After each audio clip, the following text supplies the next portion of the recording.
Hello everyone, I'd like to start my video review of Maxbik L9 electric scooter with just, showing the contents of the box. So it comes with this interesting brochure which outlines what kind of scooter I'm getting.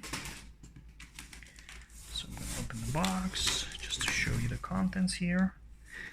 Okay, so here's the manual for the scooter.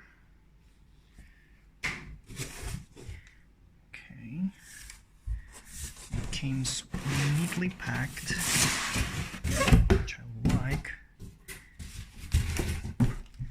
So this appears to be a power charger, which is pretty cool in terms of the capacity.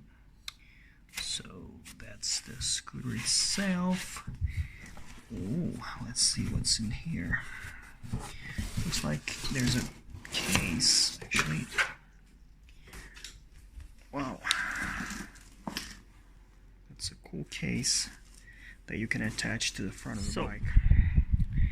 I've set it up. Now it's time to take it for a ride. But before, I'm just gonna explain you how you can ride it. So you can see the screen here. I don't know if everything is visible to you here.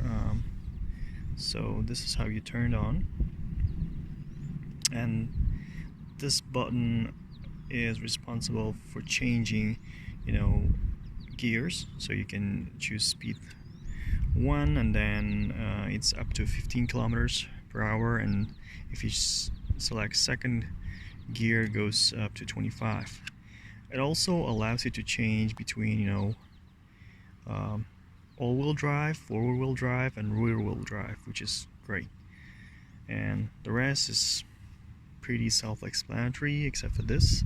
This is a device that allows you to, when you fold it, attach it to here. So I'm gonna take it for right now, and you will see how fast I can ride.